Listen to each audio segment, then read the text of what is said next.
नमस्कार दोस्तों, स्वागत है आपका हमारे चैनल में, जहां हम आपके लिए लाते हैं प्रेरणादायक कहानियां और महान व्यक्तित्वों की विचारधाराएं।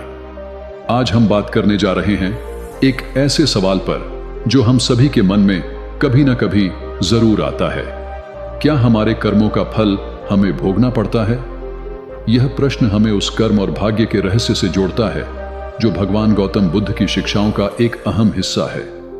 बुद्ध की शिक्षाएं हमें सिखाती हैं कि हम अपने जीवन को कैसे बेहतर बना सकते हैं और अपने कर्मों से कैसे नई राह बना सकते हैं। तो चलिए दोस्तों, इस अद्भुत और गहन यात्रा पर निकलते हैं जो आपको आपके कर्मों के बारे में एक नई दृष्टि देगी।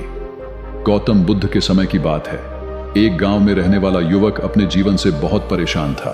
वह किसी भी काम में सफल नहीं हो पा रहा था और हर दिन उसे नए संघर्षों का सामना करना पड़ता था। धीरे धीरे उसके मन में एक ही सवाल ने घर कर लिया, क्यों मेरे साथ ऐसा हो रहा है? क्या यह मेरे कर्मों का फल है?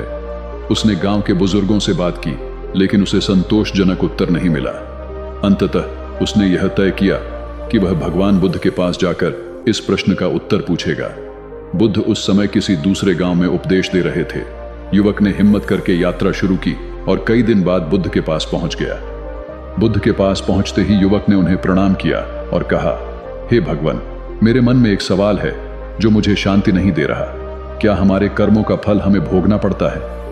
बुद्ध ने मुस्कुराते हुए युवक को देखा और बोले, तुम्हारा सवाल बहुत महत्वपूर्ण है। चलो, इसका उत्तर मैं तुम्हें एक कहानी के माध्यम से समझाता हूं। बुद्ध ने एक बार फिर से मुस्कुराते हुए कहा, तुम्हें मेरे साथ पास के जंगल में चलना होगा। युवक ने खुशी खुशी सहमति दे दी और बुद्ध के साथ जंगल की ओर बढ़ने लगा। कुछ दूरी चलने के बाद बुद्ध ने एक घना वृक्ष देखा और उसके नीचे रुक गए। बुद्ध ने युवक को एक पत्थर उठाने के लिए कहा और उसे अपने कंधे पर रख लेने के लिए कहा। युवक ने पत्थर उठाया और उसे अपने कंधे पर रख लिया। पत्थर का वजन अधिक था, लेकिन युवक ने अपने प्रश्न के उत्तर की आशा में इसे सह लिया। बुद्ध ने फिर कहा, अब इस पत्थर को लेकर हमारे साथ चलते रहो। युवक ने पत्थर को अपने कंधे पर रखकर बुद्ध के साथ यात्रा जारी रखी। धीरे धीरे पत्थर का वजन बढ़ता जा रहा था और युवक को थकावट महसूस होने लगी। कुछ देर बाद बुद्ध ने उसे रोकते हुए पूछा, क्या तुम्हें यह पत्थर भारी लग रहा है? युवक ने हाँ में सिर हिलाया और कहा, हाँ भगवान, यह बहुत भारी हो गया है, इसे उठाना कठिन हो रहा है। बुद्ध मुस्कुराए और बोले, तो फिर इसे क्यों उठा रखा है? इसे नीचे रख दो। युवक ने आश्चर्य से बुद्ध की ओर देखा और पत्थर को नीचे रख दिया। बुद्ध ने उसे समझाते हुए कहा, यह पत्थर तुम्हारे पिछले कर्मों का प्रतीक है। जब तक तुम इसे अपने कंधे पर उठाए रहोगे, तुम्हें भार महसूस होता रहेगा, लेकिन यदि तुम इसे नीचे रख दो तो यह तुम्हें पीड़ा नहीं देगा।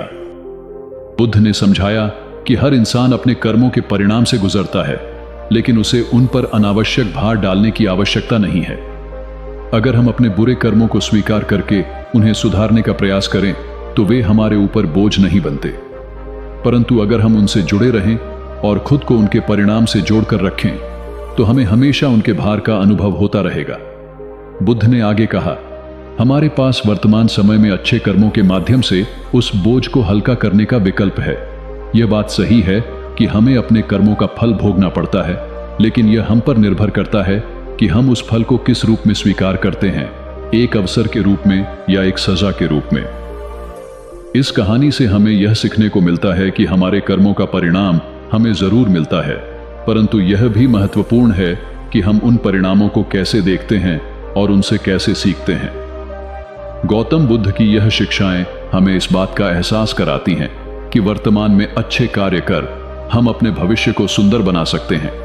कर्मों का फल अवश्य भोगना पड़ता है, परंतु हमारी सोच और हमारे वर्तमान कर्म ही हमारे भविष्य को नया आकार देते हैं। दोस्तों, इस कहानी से हमें यह सीख मिलती है कि हर चुनौती, हर कठिनाई हमारे कर्मों का परिणाम हो सकती है, लेकिन उन पर बोझ महसूस करने की बजाय उन्हें समझकर और उनसे सीखकर आगे बढ़ने की प्रेरणा हमें सच्चे सुख और शांति की ओर ले जाती है। आशा है कि यह कहानी आपको पसंद आई होगी। कृपया लाइक करें, चैनल को सब्सक्राइब करें और अपनी राय हमें कमेंट्स में जरूर बताएं।